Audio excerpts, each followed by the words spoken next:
Signori, da capo!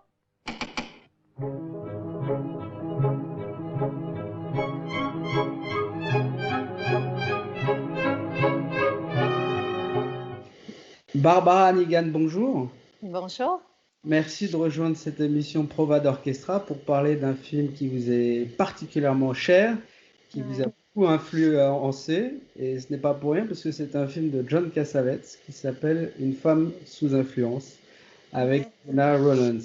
Est-ce que vous pouvez nous dire quand est-ce que vous l'avez découvert et qu'est-ce que vous avez ressenti quand vous l'avez vu pour la première fois? Oui, alors c'était un film que mon amour Mathieu Amalric a introduit à moi il y a presque 5 ans.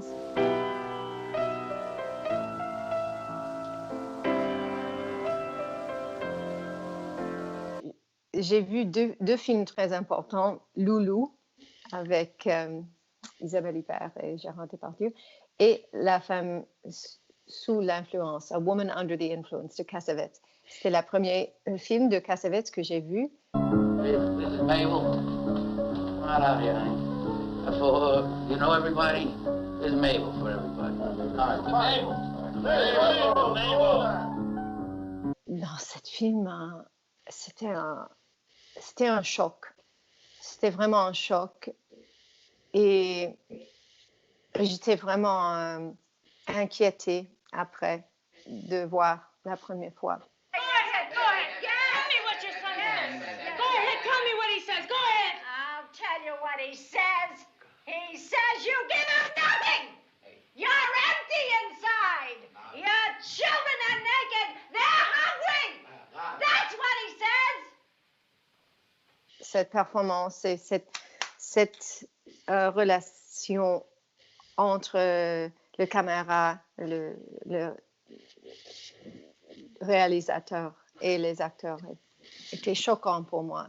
Et aussi après ce que nous avons fait dans La Voix humaine avec Warlikowski et aussi dans Lulu, l'opéra de Berg, ça me donne beaucoup de choses pour réflexion.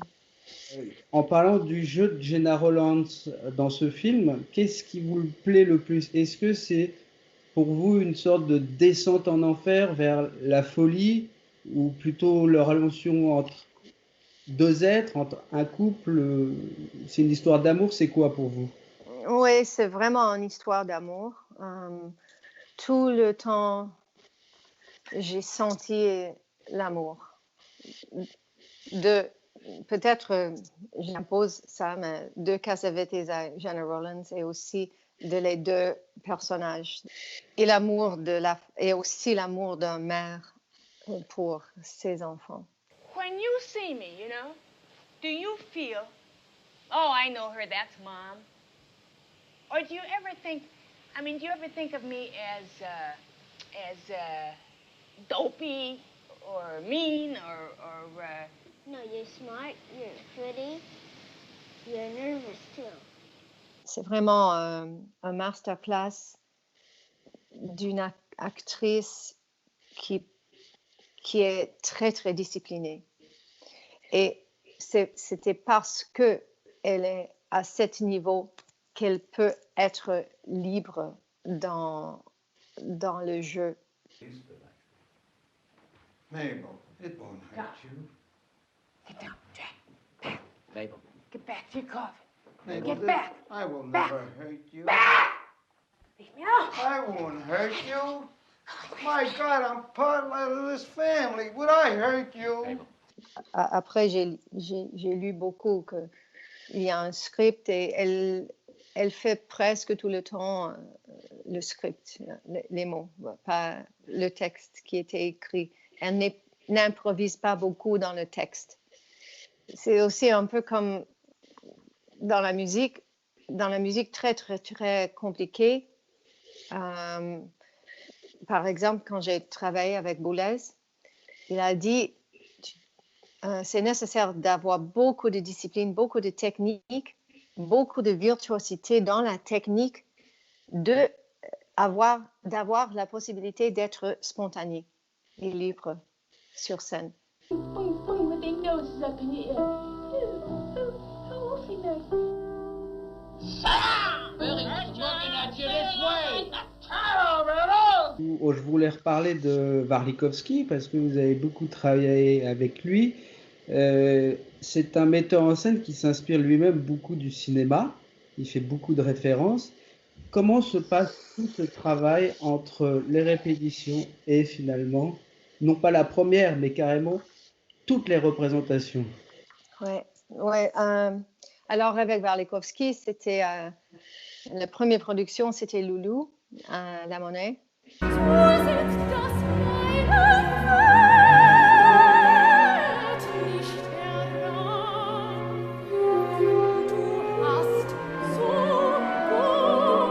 Et c'est un marathon de chanter, mais aussi de jeu pour une actrice qui chante, pour une cantatrice. C'est vraiment difficile en chaque perspective de chanter. Par exemple, nous avons fait aussi Péléas et Mélisande, mais Mélisande, c'est pas difficile de chanter. Il y a beaucoup de voix qui peuvent chanter Mélisande, mais Lulu, c'est autre chose. C'est très, très virtuose. Et nous avons fait aussi La Voix humaine à Paris.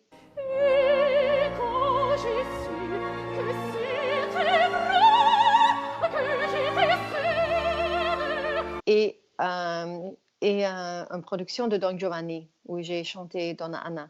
Et Donna Anna était un peu près de Jen Rollins aussi dans cette film.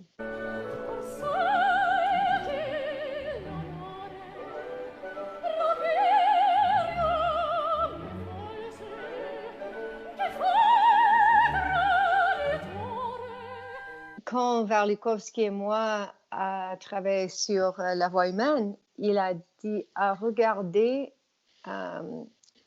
Blue Jasmine de Woody Allen et regarde la scène au fin quand Kate Blanchett est dans le parc et elle parle to herself. They gossip. They talk. I saw Danny. Yes, I tell you. He's getting married. Et la chose dans la femme sous influence qui est plus importante, c'est l'amour. Et il n'y a pas de jalousie, c'est pas de violence directe. Elle est pleine d'amour, en fait. Et ça, c'est différent que les autres opéras, peut-être un peu comme Mélisande. Et justement, vous cherchez ce genre de personnage très fort, très ancré, qui vivent vraiment des tourments, on va dire. Ouais. Et qui sont pris dans une spirale un peu infernale. Ouais.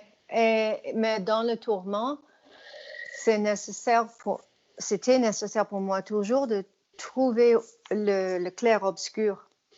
Alors, c'est pas toujours lourd, mais de trouver les moments de lumière, d'humeur, de caprice un peu.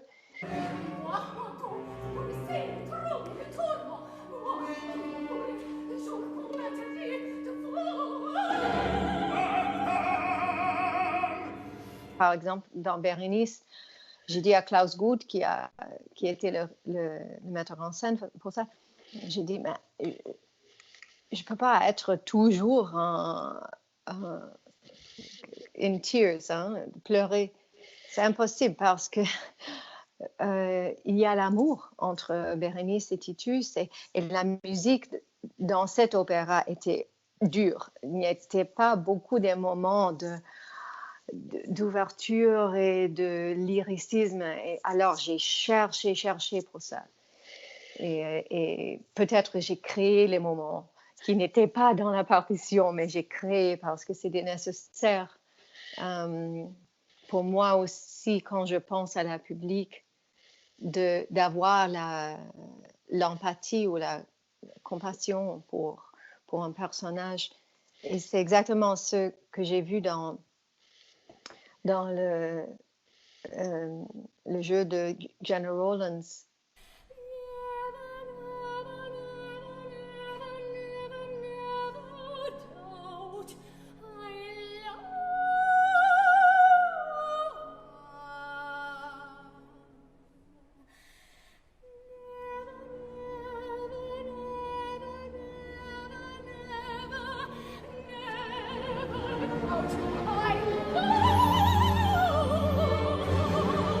Vous avez fait un documentaire, enfin un court-métrage avec Mathieu Amalric pour l'Opéra de Paris, où justement on ressent un peu cette caméra à l'épaule qui est très personnelle, parce que c'est très ambigu, et je sais très bien que le chant est aussi un instrument très, on va dire un peu érotique, on va dire quelque part, et quelque chose de très très très fort, comme dans les films de Cassavetes finalement. Ouais.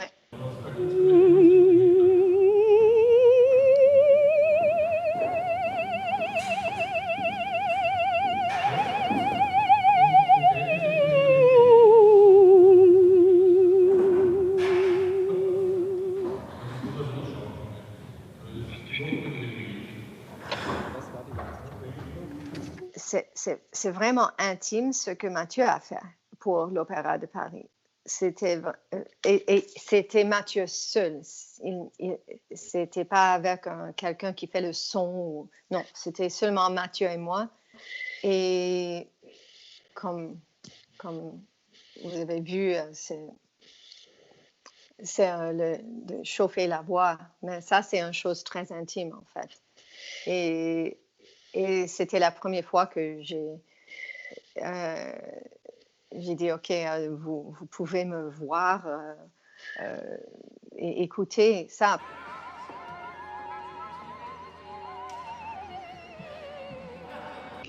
Comment vous occupez le temps et comment vous travaillez?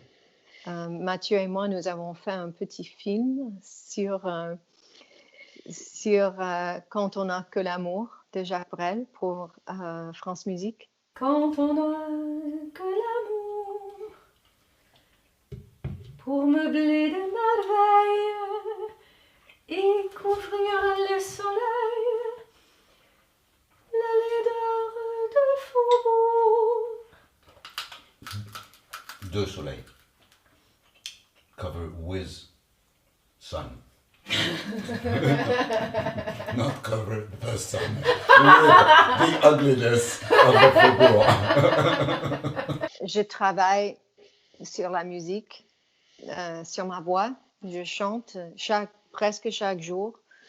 Et en fait, c'était un temps très, très important pour moi parce que mon planning était très plein des choses. Parce que quand je chante maintenant, je peux prendre 40 minutes pour chauffer la voix et de trouver avec la calme et avec vraiment calme dans le corps et le souffle et les choses qu'il n'y a pas le temps de trouver dans la vie normale.